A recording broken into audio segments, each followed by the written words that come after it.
마가복음 8장 27절 말씀부터 9장 1절 말씀까지.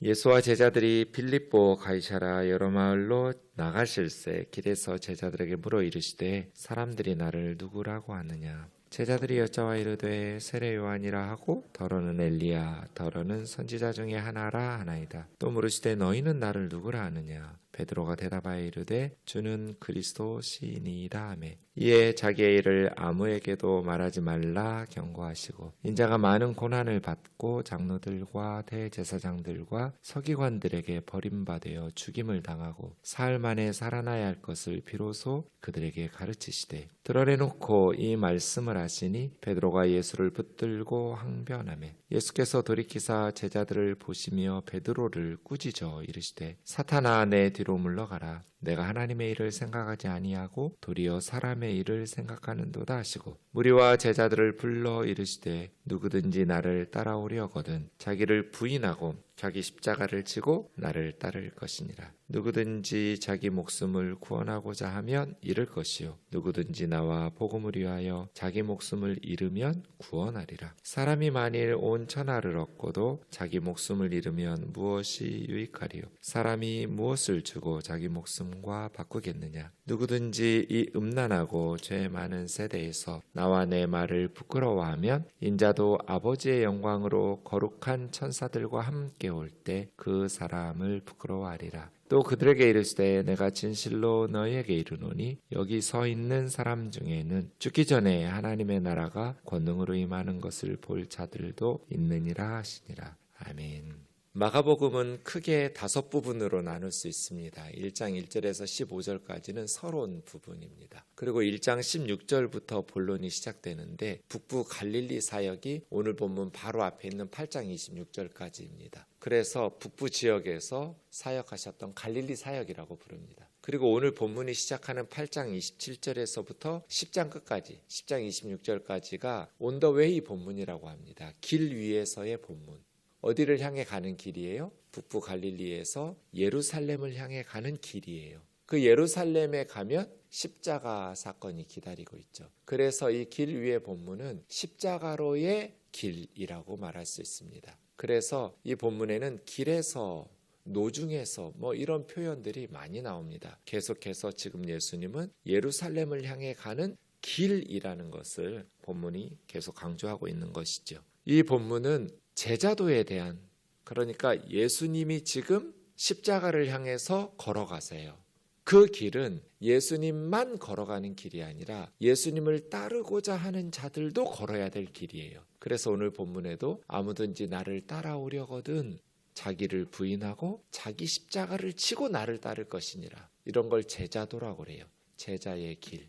제자도는 예수님과 같이 자기를 부인하고 자기 십자가를 지고 예수님을 따르는 길이죠. 그래서 이 길 위의 본문에는 제자도에 대한 말씀들이 주를 이루고 있습니다. 그래서 여러 가지 많은 주제의 내용들이 나올 텐데 제자도의 관점에서 본문들을 해석하는 것이 새로운 통찰력을 주는 그런 해석들이어서 유익할 것 같습니다. 11장 1절부터 13장까지는 예루살렘에서의 사역이 나옵니다. 예수님의 예루살렘 사역, 많은 사람들을 가르치시고 또 유대 종교 지도자들과 여러 가지 논쟁도 하시고 성전 청결 사건도 일으키시는 사역이 이어진 후에 14장부터는 십자가와 부활, 이렇게 14, 15, 16장이 이어집니다. 그래서 서론이 지나면 갈릴리 사역, 길 위에서의 사역, 예루살렘에서의 사역, 십자가와 부활, 이렇게 4가지 사건들이 이루어져 있는 것입니다. 오늘 본문 8장 27절에 보면 이것이 이제 갈릴리 사역이 마무리되면서 길 위에서의 본문으로 시작되는 전환점이겠죠. 분수령이라고 할 수 있습니다. 딱 중간에 있어요. 그냥 분량적으로도 중간에 있지만 내용적으로도 분수령을 이루어서 새로운 내용이 시작되는데 빌립보 가이사라는 지역입니다. 빌립보 가이사라. 도시 이름 앞에 카이사르, 로마 황제의 이름이 붙었다는 것은 그 도시가 황제에게 바쳐진, 헌정된 도시라는 것이고 그 도시에는 황제의 신전이 있다라는 거예요. 가이사라 빌립보 가이사라가 어디냐면 지금은 바네아스라고 부르는데요. 원래 헬라에서는 이 도시를 파네아스라고 불렀어요. 판이라는 신이 다스리는 도시예요. 그러니까 이스라엘 가나안 땅을 말할 때 단에서 브엘세바까지 이렇게 표현하잖아요. 우리 한반도를 백두에서 할라까지 이렇게 하듯이 그 단 근처에 있어요.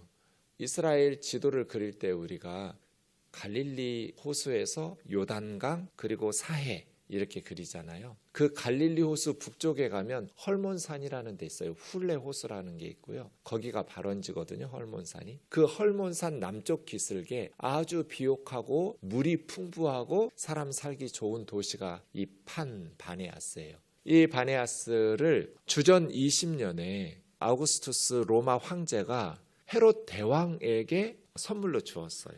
그래서 헤롯 대왕은 로마 황제 아우구스투스의 헌정을 하는 그 도시로 신전을 지어서 황제 신전을 지어서 바치는, 나중에 이 헤롯 대왕이 죽고 세 아들에게 분봉왕에게 아버지 헤롯 대왕의 영토가 나누어서 분할 통치되잖아요. 예루살렘과 또 유다 사마리아는 헤롯 아켈라오스라는 아들, 그리고 갈릴리 지역 주변은 헤롯 안디바, 세례요한을 죽였던 안디바라는 헤롯 아들, 그 다음에 그 북쪽이 헤롯 빌립이라는 아들의 분봉왕이 다스리는데 이 헤롯 빌립의 왕국의 수도가 이 가이사랴 빌립보예요. 바네아스.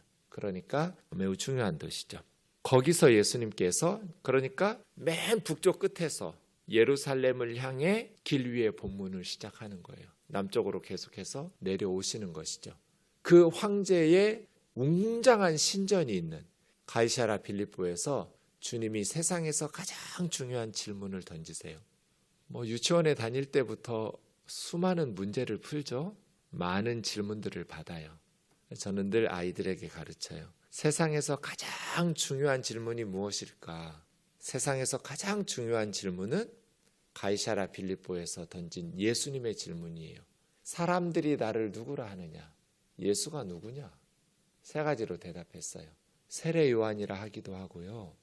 6장에서 헤롯 안디바가 그랬죠. 내가 죽였던 세례 요한이 다시 살아났다. 이렇게. 예수님의 사역을 보면서 사람들은 세례 요한, 또 어떤 사람들은 엘리야.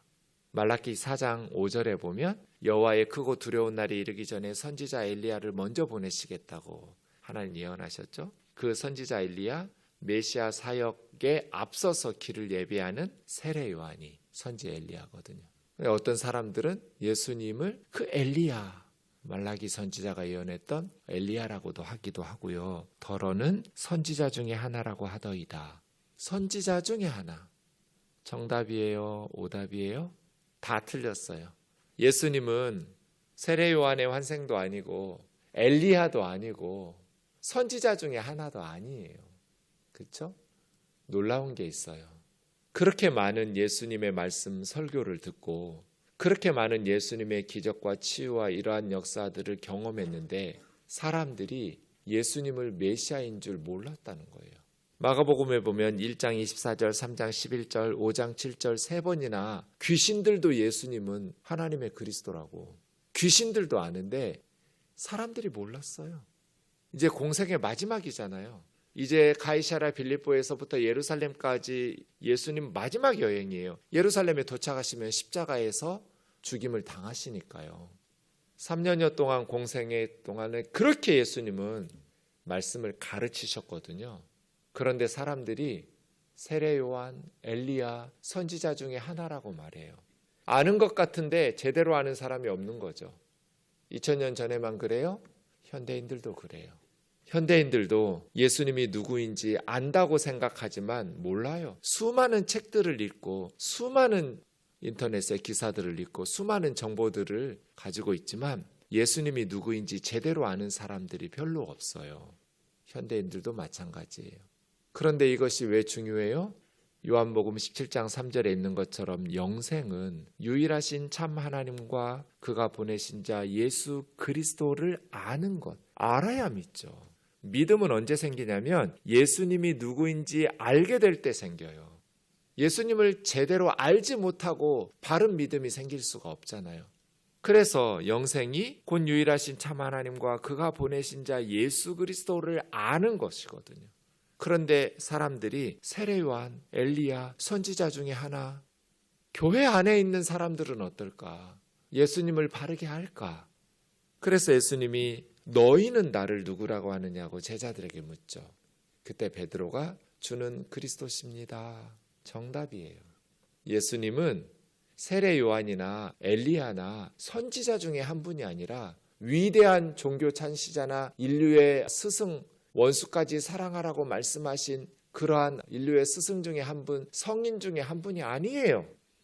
그건 예수님을 바르게 아는 게 아니에요. 예수님은 선지자 중에 하나가 아니에요. 주는 그리스도십니다. 메시아예요.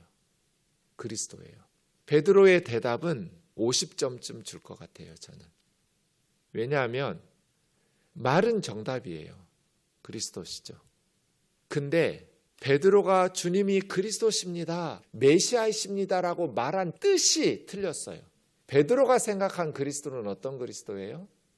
이스라엘의 구원자예요. 로마의 압제로부터 해방시켜줄 혁명가예요. 정치적 자유와 해방을 주셔야 해요. 그게 구원. 경제적 풍요와 사회적 정의와 평화와 이런 것들을 가져다 준 그런 메시아를 기다리고 있어요. 근데 예수님은 31절, 이게 이제 저는 정거장이라고 부르는데 길 위에 본문에 3개의 정거장이 나와요. 8장 31절, 9장 31절, 10장 33, 34절. 똑같은 내용이 반복되거든요. 점점 이렇게 자세하게. 그래서 길 위에 본문이 8장 27절에서부터 10장 26절까지 이어지는데 10장 52절까지 이어지는데 이 길 위에서의 본문에 쉬어가는 3가지 정거장이 나와요. 8장 31절, 9장 31절, 10장 33, 34절. 8장 31절 보세요. 첫 번째 정거장이에요. 인자가. 이 인자라는 표현은 그냥 넘기시면 안 돼요. 사람의 아들은 예수님의 인성과 겸손을 나타내는 표현이 아니기 때문이에요. 인자라는 호칭이 나오면 다니엘 7장 13절 14절을 봐야 돼요. 구약 다니엘 7장 13절 14절의 내용을 주님은 자신의 호칭으로 사용하셨어요. 그러니까 예수님이 생각하신 예수님, 너희는 나를 누구라 하느냐? 라고 물을 때 예수님은 자신을 인자라고 부르신 거잖아요, 스스로. 그러니 예수님은 예수님 스스로를 어떤 존재로 생각하셨는가를 우리가 질문을 던질 때 중요한 게 이 호칭이에요. 다니엘 7장 13절에 보면 옛적부터 항상 계신 하나님 앞에 하늘 구름을 타고 한 사람의 아들 같은 이가 인도되었어요. 인자죠. 사람의 아들은 사람이에요. 사람의 모습인데 하늘 구름을 탔다라는 것은 신적 운송 수단이거든요. 구름기둥, 불기둥. 그런데 옛적부터 항상 계셨던 하나님께서 보좌에 앉으신 하나님이 그 사람의 아들에게 나라와 영광과 권세를 줘요. 멸망하지 않는, 망하지 않는 영원한 나라, 모든 나라, 모든 언어, 방언, 모든 백성들이 그를 섬기고 예배하는 그런 영광과 권세를 주셨어요. 없어지지 않고 쇠하지 않는. 다니엘은 유일신앙을 가지고 있는 사람이잖아요. 그때 다니엘은 할아버지였는데 다니엘이 보았던 환상 때문에 다니엘은 번뇌하기 시작해요. 어떤 사람을 하나님께서 모든 나라, 모든 백성, 모든 언어로 예배하고 섬기게 하는 사람이 누가 있어요? 이 땅의 모든 사람은 하나님 한 분만을 경배해야 하잖아요. 근데 하나님께서 보여주신 환상 속에 다니엘은 한 사람의 아들이 하나님 앞에 인도되니까 하나님께서 그에게 나라와 영광과 권세를 주셨단 말이에요. 예수님은 내가 그 인자라는 거예요. 예수님의 호칭 속에 인자라는 표현 속에는 항상 호라는, 영어로 하면 더라는 정관사가 붙어 있어요. 그 사람의 아들. 그러니까 누군가를 지정하신 거죠. 예수님께서 내가 그 사람의 아들이라고 다니엘 7장 13절 14절을 인용하신 거예요. 그 이후에 이제 다니엘에게 천사가 설명해 주는 그 인자는 구원받은 하나님의 백성의 대표예요. 구원받을 하나님의 백성의 대표는 고난을 받아요. 백성들을 위해서. 그래서 인자예요, 인자. 그 사람의 아들 인자가, 그러니 구원받을 하나님의 백성들의 대표로 많은 고난을 받고 장로들, 대제사장들, 서기관들에게 버림받아요. 죽임을 당하고 이 세계의 정거장에는 비로소 제자들에게 십자가와 부활에 대해서 가르치시기 시작하신 거예요. 그게 9장 31절, 8장 31, 9장 31, 10장 33, 34절이에요. 그런데 버림을 받고 죽임을 받는다는 것은 이사야 53장 12절이에요. 이사야 53장에 고난받는 의의 종의 노래가 나오죠. 그 고난받는 종의 노래에 고난받는 의로운 종이 자기 생명, 자기 영혼을 버려 죽음의 사망에 이르게 하며 많은 사람들의 죄를 담당한다고 예언했어요. 그러니까 우리는 다 양 같아서 그릇 행하여 각기 제 길로 갔거늘 여호와께서는 우리 모두의 죄악을 그에게 담당시키셨도다. 그래서 그는 그 죄값을 담당하기 위해서, 우리의 죄를 하나님 앞에서 담당하기 위해서 자기 생명을 버려 쏟아 부은 거예요. 물을 쏟아 붓듯이. 그게 버림바 되어 죽임을 당하고 사망에 이르게 하며 범죄자 중에 하나로 헤아림을 받지만 사실은 많은 사람들의 죄를 대신 담당하신다. 그게 이사야 선지자 예언이었는데, 예수님께서 지금 인자가 예루살렘 가면 많은 고난을, 거기 장로들과 대제사장들과 서기관들에게, 놀라운 것은 예나 지금이나 목사들 때문에 예수님은 죽어요. 종교 지도자들 때문에 죽죠. 교회에서 누가 예수님을 죽여요? 누가 교회를 망가뜨려요? 목사들이 똑바로 사는데 어떻게 성도들이 하나님을 두려워하면서 바르게 살지 않겠어요? 교회는 목사들이 망가뜨리는 거예요. 목사들이 돈 좋아하고 음란하고, 목사들이 왕노릇하고 자기 맘대로 하면 성도들이 뭘 보고 두려움 속에서 하나님을 섬기겠어요? 유대 종교 지도자들, 장로들, 대제사장들, 서기관들, 누구보다도 예수님의 사역을 돕고 예수님을 위해서 충성하고 헌신할 것 같았지만 그 사람들이 예수님 죽이는 데 앞장섰어요. 이것은 너무나 두려운 일이에요. 자기를 부인하고 자기 십자가를 지고 예수님을 따르지 않으면 지금도 똑같을 거잖아요.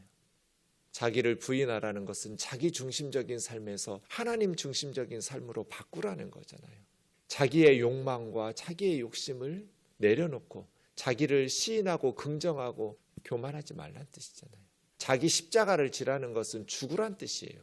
십자가에 처형당할 죄수가 십자가를 지고 처형 장소로 가는 거잖아요.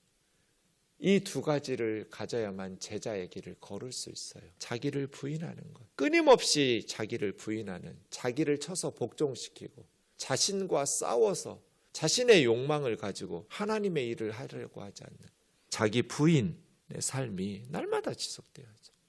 그리고 십자가를 지고 죽어야 돼요. 그 길 예수님 걸으신 길이죠.